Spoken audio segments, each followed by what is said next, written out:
Bonjour les super parents survivants. Aujourd'hui, j'avais envie de vous parler des jugements d'autrui. Parce que parfois, on peut se sentir affecté, blessé, que ce soit par nos propres enfants, par nos collègues ou par toute personne de notre entourage ou que l'on croise. Et en fait, j'avais envie de faire le lien avec le besoin d'empathie notamment et aussi les séances de méditation qui peuvent nous aider à contribuer à prendre soin de nous. En fait, un jugement peut très bien ne pas nous affecter ou nous affecter complètement. On peut remarquer par exemple que si quelqu'un me dit ton t-shirt jaune est moche, eh ben peut-être ça va moins me faire du mal que si quelqu'un me dit ah ton plat il est vraiment pas bon ou j'aime pas du tout ton gâteau ou t'es trop nul, t'es vraiment nul quoi. Parce que là ça va aller toucher qui je suis, ma personne. Alors que mon t-shirt, eh ben, je me dis plus facilement que bah, ça concerne la personne qui me le dit et qu'elle a le droit de pas aimer le jaune et moi j'adore le jaune par exemple. Que quand ça vient toucher ma blessure à l'intérieur qui m'appartient du fait de mes conditionnements, eh ben effectivement, je vais avoir besoin d'aller visiter ça un peu plus profondément. Et alors d'où ça vient ça? En fait, les enfants, quand ils arrivent, ils ont besoin d'être aimés. Et en fait, on a tous besoin d'être aimés. Simplement, on nous a pas appris à nourrir l'amour de nous, l'estime de nous, à partir de repères intérieurs. Ce que moi, personnellement, m'a invité et à faire la sophrologie et la méditation, par exemple. Et également la communication non violente, en venant mettre des mots là où j'étais vraiment une analphabète émotionnelle. Alors pourquoi?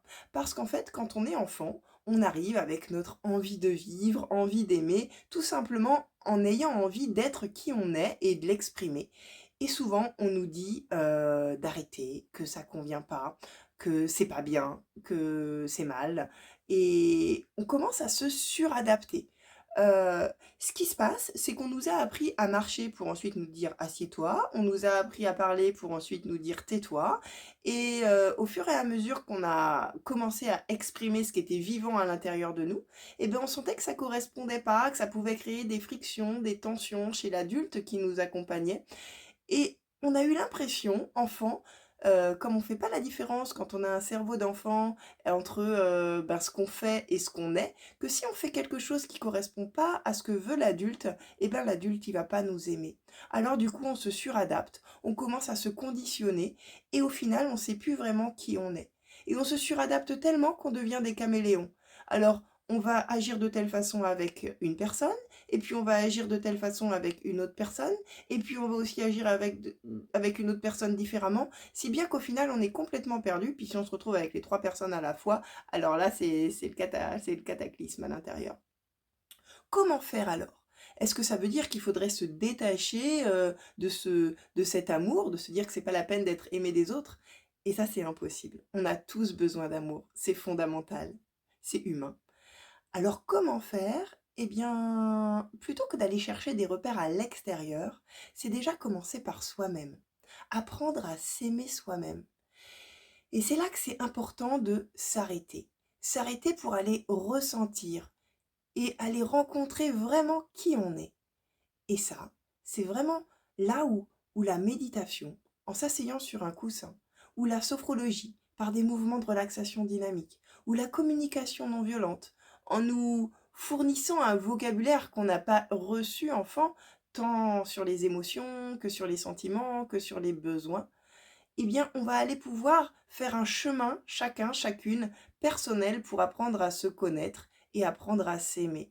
Et ainsi accepter que l'autre en face puisse aussi nous aimer et accepter aussi d'aimer les autres avec leurs failles, si on peut dire, et en tout cas leurs besoins. À partir du moment où je reconnais que j'ai des besoins et que l'autre a des besoins et qu'ils sont tous légitimes, ça apaise. Alors concrètement, en CNV, on sait qu'on a la phase d'observation, donc on a pu observer qu'effectivement on pouvait avoir des comportements inappropriés, en tout cas qui soutenaient pas notre intention, qui était de favoriser la qualité relationnelle aussi bien envers soi-même qu'envers l'autre, qu'on se sent du coup frustré, perdu, pas à sa place, qu'on a besoin peut-être de repères, de confiance, d'amour de soi. Et la quatrième étape, ça va être de se faire une demande à soi, ou une demande à l'autre. Et en l'occurrence, pour l'amour de soi, peut-être déjà un petit pas de se faire accompagner. Alors, je dis accompagner parce qu'il y a des choses qu'on peut vraiment pas faire seul. On a besoin aussi de l'autre pour aller creuser des choses qu'on peut pas faire seul. Et aussi, d'un autre côté, il y a des choses que l'autre ne peut pas faire pour nous, et notamment le choix de s'aimer.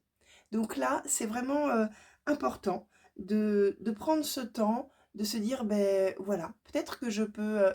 qu'est-ce qui va pouvoir me soutenir? Est-ce que ça va être une pratique de bienveillance en méditation? Est-ce que ça va être de prendre un espace, un moment privilégié pour aller m'accueillir comme je suis et cheminer afin de cultiver cet amour qui me porte dans la vie. Et également conscientiser la façon dont on peut se parler soi-même parfois. Oh, quel nul, quel imbécile.